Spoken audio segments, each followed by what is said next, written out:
حضور علیہ السلام اپنی والدہ ماجدہ طیبہ طاہرہ رضی اللہ تعالی عنہا یعنی حضرت آمینہ کہ جب شکم اطہر میں تھی، یعنی پیٹ کے اندر 2 مہینے کے جب ہمارے نبی پاک صلی اللہ علیہ وسلم تھے تو آپ یہ سمجھیے آپ کے والد حضرت عبداللہ رضی اللہ تعالی کا انتقال ہو گیا، اور جب حضور صلی اللہ علیہ وسلم 6 سال کے ہوئے تو آپ کی ماں یعنی حضرت آمینہ رضی اللہ تعالی عنہا کا انتقال ہو گیا۔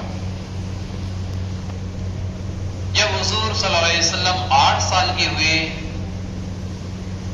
تو آپ کے دادا حضرت عبد المطلب رضی اللہ عنہ کا انتقال ہو گیا۔ حضرت امام جعفر صادق رضی اللہ تعالی عنہ سے کسی نے پوچھا حضور کے یتیم ہونے کے بارے میں کہ یہ معاملہ کیوں پیش آیا؟ جب ماں کے پیٹ میں 2 ماہ کے تھے والد صاحب کا انتقال ہو گیا، 6 سال کے ہوئے ماں کا انتقال ہو گیا، 8 سال کے ہوئے دادا کا انتقال ہو گیا، تو یہ کیا معاملہ ہے؟ امام جعفر صادق رضی اللہ عنہ نے اس کا بڑا خوبصورت جواب دیا۔ بولے ان سب کا معاملہ یہ ہے تاکہ نبی پاک صلی اللہ علیہ وسلم پر کسی بھی مخلوق کا احسان نہ رہے، یعنی حضور صلی اللہ علیہ وسلم پر کسی بھی مخلوق کا احسان نہ رہے، اس لیے اللہ تبارک و تعالیٰ نے ان افراد کو اٹھا لیا۔ نبی پاک صلی اللہ علیہ وسلم کی والدہ یعنی حضرت آمینہ فرماتی ہیں کہ جب نبی پاک میرے شکم میں آئے، میرے جب پیٹ میں آئے تو جو تکلیف اور عورتوں کو محسوس ہوتی ہے، جو درد ہوتا ہے، جو مشقت میں پڑ جاتی ہے، ایسا مجھے کچھ نہیں ہوا۔ شروع سے لے کر آخر تک مجھے کوئی بھی پریشانی کا سامنا نہیں کرنا پڑا، بلکہ حضرت آمینہ رضی اللہ عنہ فرماتی ہیں کہ جب رسول اللہ میرے شکم میں تھے تو کسی کہنے والے نے کہا آپ اس وقت کے سردار اور نبی کی ماں بننے والی ہیں۔ عزیزان محترم، خصائص کبریٰ جلد اول صفحہ نمبر 81 کے اندر یہ روایت موجود ہے۔ عزیزان محترم، حضرت آمینہ فرماتی ہیں کہ جب نبی پاک صلی اللہ علیہ وسلم کی ولادت ہونے والی تھی، ہمارے نبی پاک صلی اللہ علیہ وسلم دنیا میں آنے والے تھے، تو چند عورتیں میرے پاس آئیں۔ ان عورتوں کو میں نے کبھی نہیں دیکھا تھا،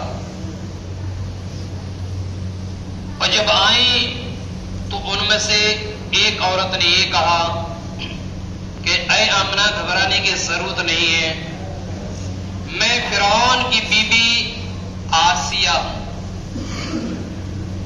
دوسری عورت نے کہا اے آمینہ میں عیسیٰ کی ماں مریم۔ تیسری عورت نے کہا اے مریم میں اسماعیل کی ماں ہاجرہ۔ اور جو عورتیں آپ دیکھ رہی ہیں یہ جنت کی حوریں ہیں۔ عزیزان محترم، یہ نبی پاک صلی اللہ علیہ وسلم کی ولادت کا معاملہ ہے کہ حضرت اسماعیل کی ماں بھی آئیں، حضرت عیسیٰ کی ماں بھی آئیں، اس کے علاوہ فرعون کی بیوی وہ بھی آئیں۔ نبی پاک صلی اللہ علیہ وسلم کی ولادت کا معاملہ آپ یہ سمجھ لیے کہ ہر انسان اپنی اپنی حیثیت سے نبی پاک صلی اللہ علیہ وسلم کی ولادت مناتا ہے۔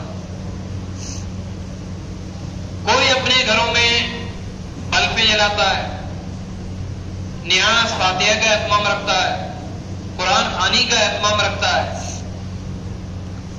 کئی لوگ ایسے بھی ہیں جو اپنے گھر کے آگے لائٹیں لگا دیتے ہیں، کچھ لوگ ایسے بھی ہوتے ہیں جو محلے کی گلیوں کو سجا دیتے ہیں. کئی تنظیم و کمیٹی والے ایسے ہوتے ہیں جو پورے محلے کو سجا دیتے ہیں ربیع الاول شریف کی آمد پر. جیسے اس سمے افغانستان پورے ملک کو سجا دیا گیا، پورے ملک کو. اور عالمی پیمانے پر افغانستان کے اندر جشن عید میلاد النبی کا قانون نافذ کرنے کے لیے سرکاری لوگوں کو کہا گیا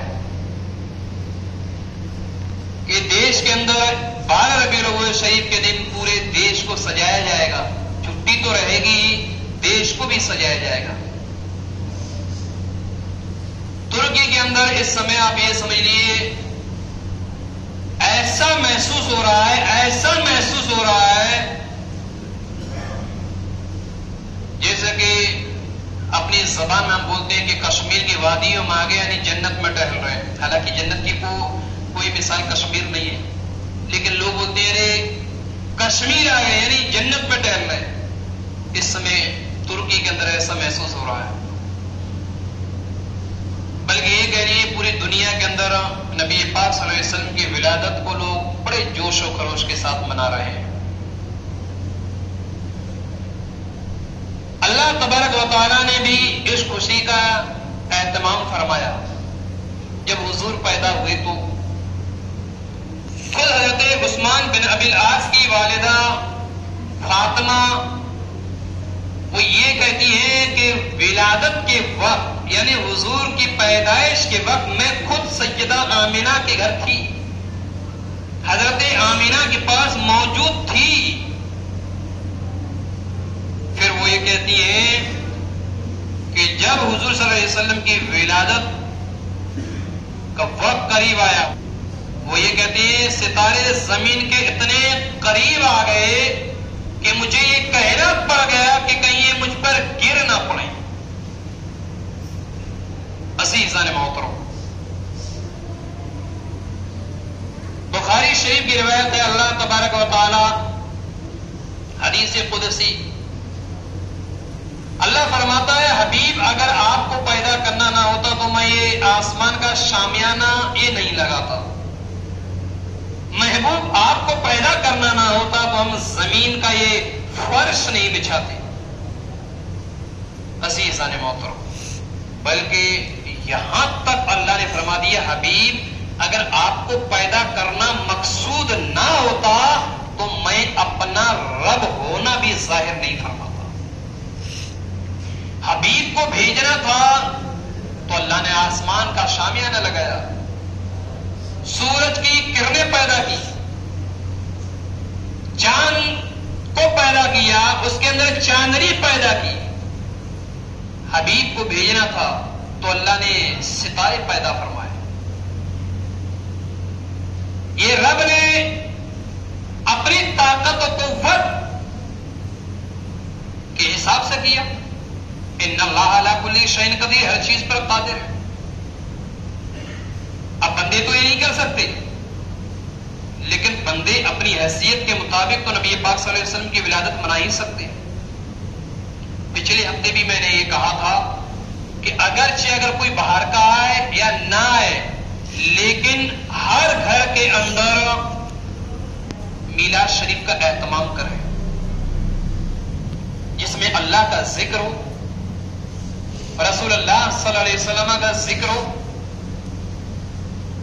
ایسی محفل یقیناً سجائیں، کیونکہ اس محفل کو سب سے پہلے اگر کسی نے سجایا ہے تو وہ اللہ رب العزت کی ذات ہے. اللہ نے خود اس محفل کو سجایا.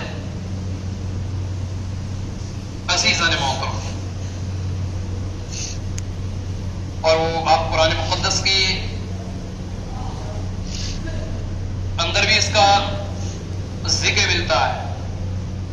قرآن مقدس پارتی رکوع 17 کے اندر اللہ ارشاد فرماتا ہے وَإِذْ أَخَذَ اللَّهُ مِيثَاقَ النَّبِيِّينَ لَمَا آتَيْتُكُم مِّن كِتَابٍ وَحِكْمَةٍ ثُمَّ جَاءَكُمْ رَسُولٌ مُصَدِّقٌ لِّمَا مَعَكُمْ لَتُؤْمِنُنَّ بِهِ وَلَتَنصُرُنَّهُ. عزیزان محترم، اس آیت کا ترجمہ آپ دیکھیں جس سے آپ کو اندازہ ہو جائے گا کہ سب سے پہلے عید میلاد النبی نبی پاک صلی اللہ علیہ وسلم کی آمد کا اگر کسی نے ذکر کیا ہے تو وہ ہمارا خالق و مالک ہے. اس نے تو کیا ہی ہے لیکن اپنے بندوں کو بھی ساتھ میں حکم دیا ہے کہ میرے بندوں تمہیں بھی اس ولادت کا اہتمام کرنا ہے. میرے نبیوں جس نبی کو تمہارے ساتھ بھیجنے والا ہوں تم اس نبی پاک صلی اللہ علیہ وسلم پر ایمان لانا. اس نبی یہ پاک صلی اللہ علیہ وسلم کا ذکر کرنا اپنی امت کے مابین اپنی امت کے درمیان. قرآن کے اندر ارشاد ہوتا ہے اور یاد کرو اے میرے محبوب عزیزان محترم اس یاد کرو اے میرے محبوب اس کا معاملہ کیا وہ آخر میں بتاتا ہوں. ابھی یہ ترجمہ ہو جائے جب اللہ نے پیغمبروں سے ان کا عہد لیا اللہ نے پیغمبروں سے وعدہ لیا پیغمبروں سے نبیوں سے رسولوں سے وعدہ لیا اللہ نے کیا جو میں تم کو کتاب و حکمت دوں. کون فرمایا اللہ نبیوں سے فرما رہا ہے جو میں تمہیں کتاب اور حکمت دوں.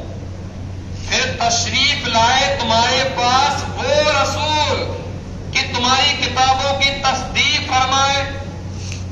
پھر تمہارے پاس پیغمبر آئے گا تمہاری کتابوں کی بھی تصدیق کرے گا تو ضرور ضرور تم ان پر ایمان لانا اور ضرور ضرور میرے نبی کی مدد کرنا. فرمائے عزیزان محترم اب اس کا ہم نے ایک معاملہ کیا سمجھا اگر توجہ دو گے تو بہت گہرائی تک پہنچ جاؤ گے. ترجمہ سمجھ لیا اب شروع کا سمجھے. اور یاد کرو اے میرے محبوب جب ہم نے انبیاء سے ان کا وعدہ لیا کہ تم کو کتاب و حکمت دوں اور تمہارے پاس رسول تشریف لائے تمہاری کتابوں کی تصدیق کرے تو ضرور ضرور تم ان پر ایمان لانا. اے میرے حبیب یاد کرو وہ وقت. مطلب کیا تھا مطلب یہ ہے کہ یہ جو کاروائی چل رہی ہے نا یہ جو محفل سجی ہوئی ہے نا وہاں نبی پاک صلی اللہ علیہ وسلم تمام چیزیں خود حضور ملاحظہ فرما رہے تھے. حضور موجود تھے اس سمے.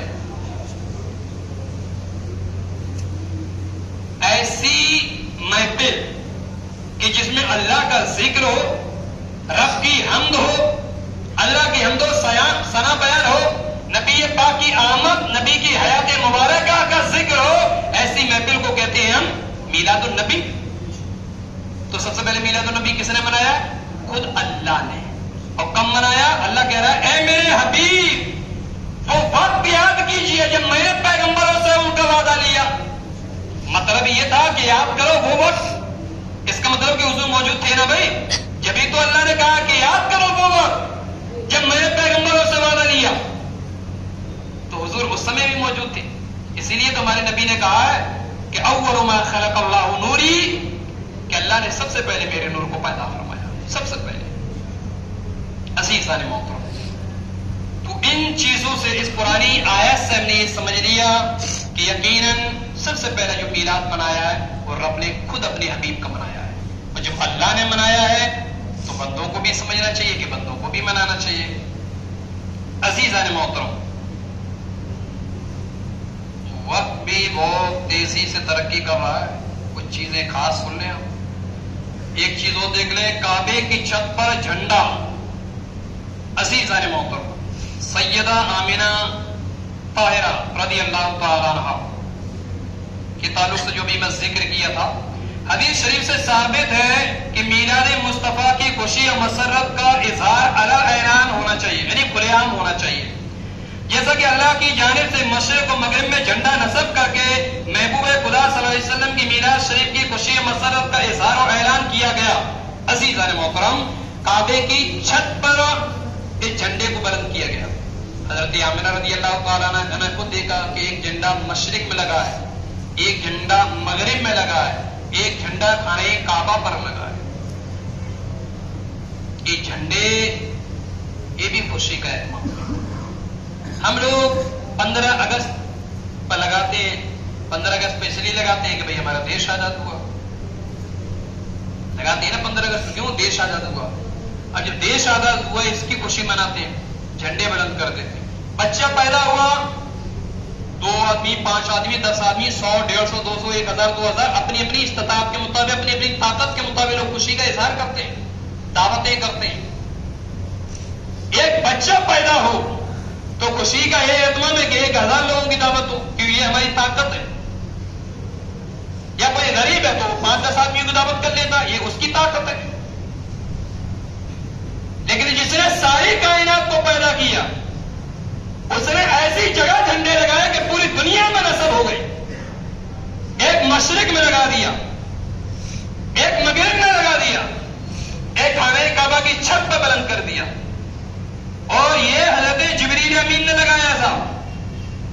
یہ کسی پیران پیر غوث اعظم نے نہیں لگایا, نہ خواجہ معین الدین نے لگایا ہے, نہ صابری پاک علاء الدین نے لگایا, نہ نظام الدین نے لگایا.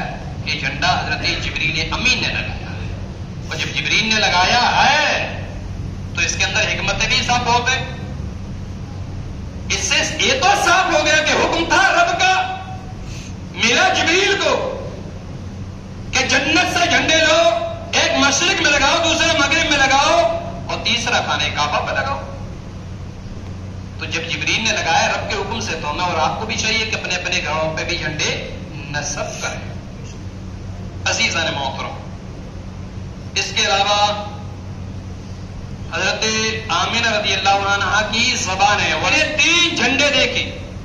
3 جھنڈے حضرت آمنہ فرماتی ہے حضور کی ماں, ایک مشرق میں گاڑا گیا, دوسرا مغرب میں, اور تیسرا جھنڈا خانہ کعبہ کی چھت پر گاڑا گیا.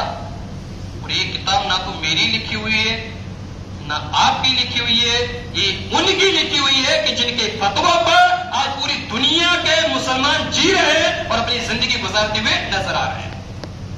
قصائص کبریٰ حضرت امام جلال الدین سیوطی رضی اللہ عنہ کی کتاب ہے.